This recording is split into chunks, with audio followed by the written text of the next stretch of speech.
Hey guys, sorry I look like a mess. Last week or so, I don't really know why, but my skin has been having a massive freak out and I've been breaking out everywhere and haven't done anything different. So I don't really know what the problem is, but I just got back from therapy, so I rolled out of bed this morning and just like threw on this sweater thing, wore my yoga pants, carried on my merry way. And so I just figured that I would try to make a short video because my last video was really long. I first off just wanted to say that I so appreciate all the comments that were left, the encouragement, the supportive words. I was really blown away by the amount of support that I received, and I may have cried reading some of the comments, but I really just appreciate the love and support that came from all of you, and just thank you. That's all that I can really say. Something that I mentioned in that video was that I was going to try to get into a DBT therapy group. I got like a hair just freaking out all over the place.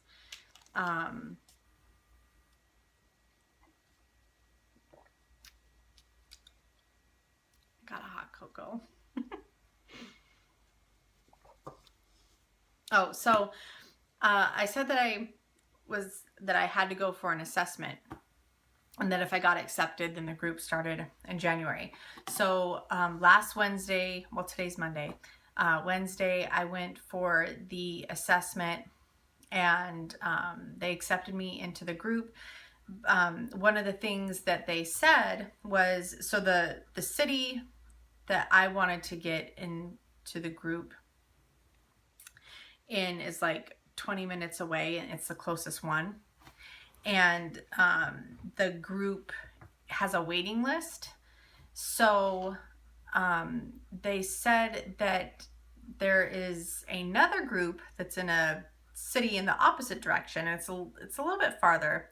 But she said that there were definitely openings, and that group started December 1st, which is a lot sooner.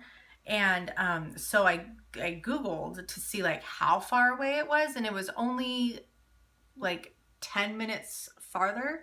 And she said that if I joined that group first and then told them, because there's 3 modules and each module is 8 weeks, and she said that if like I joined the first module and then told them that I would like to come back to the closer city for the other modules, that if there was still a waiting list, that because I was already in a group, that my name would go to the top of the waiting list. So my chances of getting into the group that's closer to home would be greater.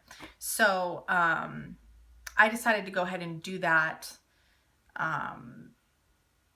Yeah, because it does start sooner, and I do really want to, I just want to do whatever I can to be getting better. And when I was told, like, because when I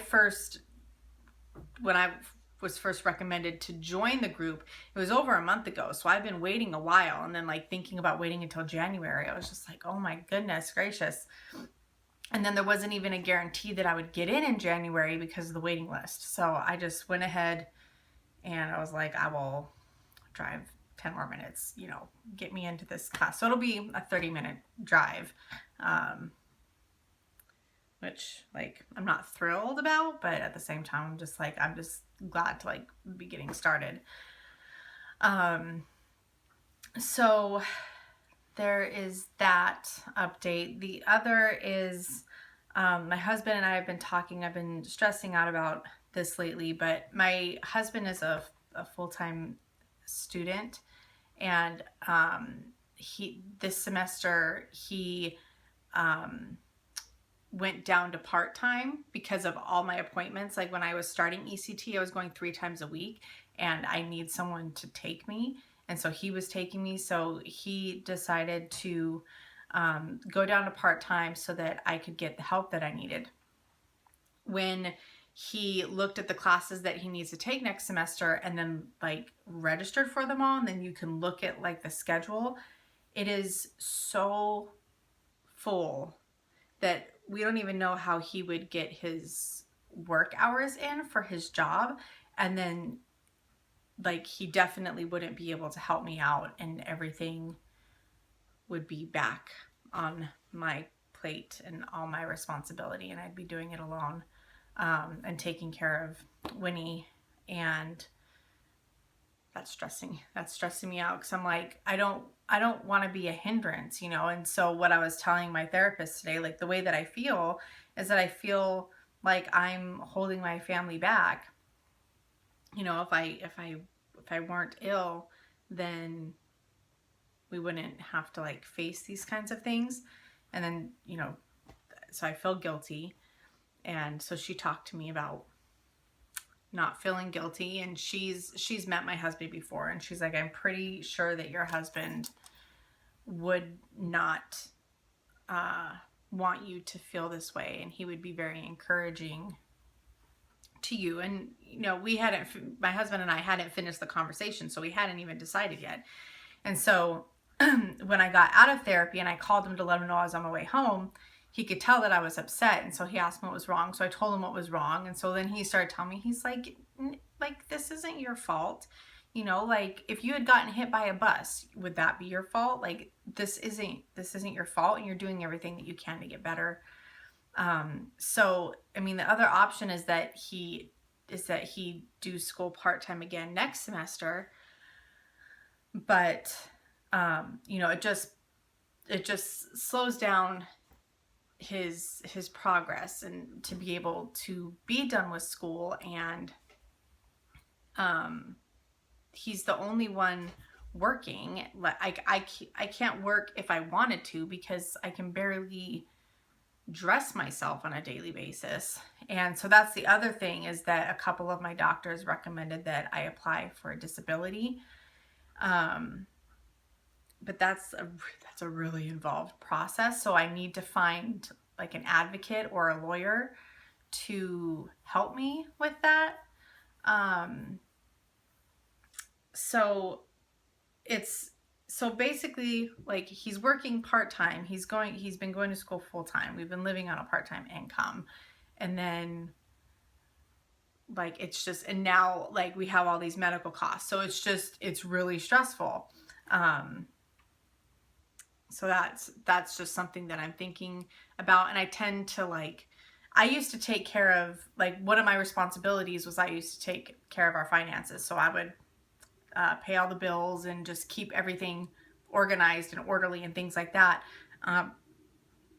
But I tend to obsess over things, and I overanalyze things, and I stress out over things. So like, and my therapist brought this up. She reminded me today. She's like, even before you crashed, like, your money situation was something that you obsessed over and was a big source of stress. And so I have, like, once I got really, really bad, I passed it over to my husband. I let him take over it so that I was no longer, like, you know, obsessing. So,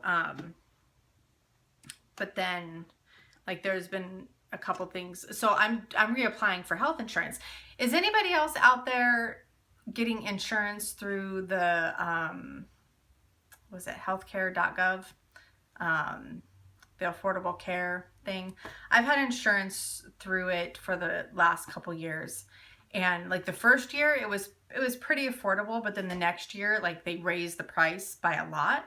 And then this year they're canceling for 2016, they're canceling my plan, and the next closest plan is almost $100 more. So it would be almost $300 a month.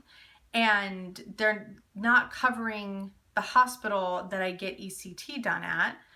And then, so because I'm reapplying for health insurance, and I started looking at the prices, then I started looking at like other money things, then I started going all crazy again.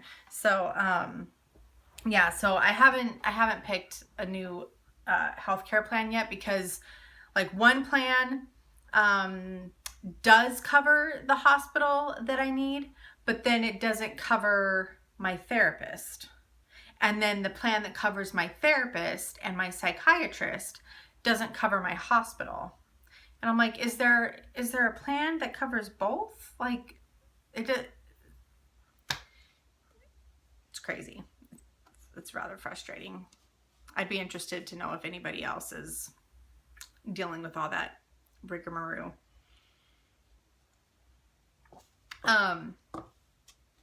So I think that's all the updates. When I had asked if people wanted me to make any more videos, like what they would want me to say, and a few of you seemed like you were perfectly fine with me sitting down and just blabbing, because that's really all I'm capable of at the moment. So I just thought that I would try to keep you updated with like what's been going on. There haven't really been like improvements in like how I'm feeling. Oh, my psychiatrist raised my medication again. So now I'm at the highest dosage of the medication that you can be on. And she said that, that like their guideline or whatever is that it takes 12 weeks to fully tell whether or not this medication is going to work for you. So it's kind of a long time. I've been on it for a little over a month and a half, and she's raised it so I started off at like one dose, and then she raised it a couple weeks in, and then she just raised it again in that month and a half. So we'll see if it helps. So that's basically what's going on. Tomorrow I'm going to Winnie's school and reading to her class, and I'll be honest with you, I'm having major anxiety over it. But it's like I am doing everything I can to force myself to do it, because I want to do something for her, and you know, just be a part of what is going on in her classroom. So I'm going to do that. What else? Oh, I don't know if I showed you guys this or not, but a friend of mine from California sent me this cup. I thought it was the sweetest thing. I met her when I was 11, and I kind of stalked her. Like, we walked the same way home, and so I followed her to her house, and I was like, hey, let's be friends. And she was like, what in the weirdo, you freak of nature? Like, why are you following me? And we ended up becoming best friends. And then since it's been like 20 years, we've had our ups and downs, like everybody does. And I'm just really grateful that we're still friends. And so she sent me this cup. It says, side by side or miles apart, we are best friends, connected by heart. And then I'm from California, and we moved to North Carolina. So she still lives in California. And so there's the state of California and then North Carolina. And so it has like a little heart where she is, and then a heart where I am, and then it connects. Isn't that the sweetest thing? Like, I got this and I just started to cry because I thought it was really sweet. And like, and I, you know, I do feel very lonely. And I don't have as deep of connections with friends here as I did back home. And the friendship that I did moved away. So it does get lonely here because you move across the country and you kind of like lose your friend. I mean, you don't lose your friends. My friends were still in California, but they're all the way in California. I did make a couple of close friends. I've talked about my friend Stephanie before, and then and I became close with Danielle, who is Lapook here on YouTube. I actually watched her for years, like when I was in California and stuff, and then it just so happened that we lived near each other, so we ended up becoming good friends. But both Danielle and Stephanie moved away, so that kind of like, I'm kind of like back to where I was. And so like I have friends, but like I don't feel like super close or super bonded. There's one person that I met through through the first program that I was in, and we've become really good friends. We actually like we're actually very close. I'm like, I'm not gonna downplay it. We're actually very, very close. I feel like we just we just mesh very, very well. But it is a little bit different because he is a guy, so like the relationship that you have with a female is going to be different than the relationship that you have with a male. But we are very close, and we're going through similar things. So we understand each other pretty well. But I do feel like God blessed me with a really with a really good friend. So, but like I said, it is just a little bit different. I would like to have like a girlfriend that I could like cuddle on the couch with or something. Some of you may think that's weird, but I have cuddled with friends in the past and I don't find it weird at all. So, anyways, it's hard. Like when you're depressed, it's hard to like nurture friendships and develop new friendships and become good friends with people. Like, and a part of you just kind of like, at least for me, like I withdraw from people because I don't want to be a downer, and then I just feel like really anxious. But at the same time, I really like the opportunity to like sit down and have a cup of coffee with someone and to be able to talk and have someone be there for you. But I don't really feel like I have much of that here. So anyways, what I'm saying is like, it's nice to still have people that think of you and care about you. And so when my friend sent me that, like, I just felt like really super loved. And I appreciate, you know, we've been friends for a really long time. So she knows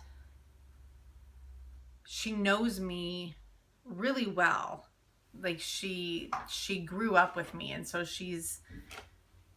we've seen each other kind of develop into the people that we are, and have gotten through some hard times together. So sorry, my phone just alerted me something weird. Okay.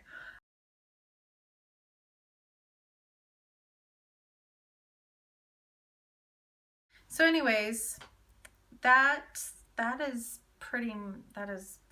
now I'm getting all flustered. Oh, let me share with you a Bible verse that I've been reading every day. It's Psalm 142. Listen to my cry, for I am in desperate need. Rescue me from that which pursues me, for it is too strong for me. Set me free from my prison, that I may praise your name. I have like a couple of verses on like 3x5 cards that I keep right by my bed. That's the one that like I keep on top and I read it every day. So, all right. I hope that you guys are well. Again, thank you so much for your support. It's amazing. It means so much to me. And it really, it meant a lot to me, and it encouraged me to make another video. So, you know, I may only do one like once a week or so, and I might just be like chatty, because it is hard to like get myself to sit down and talk, and then, oh my goodness, trying to edit the video with the updated iMovie. I have no idea what I'm doing, and it drives me freaking batty. So that's frustrating.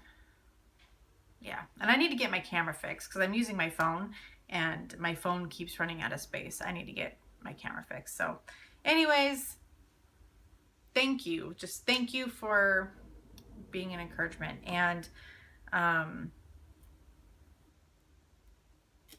I love you guys. God bless. And I will talk to you soon.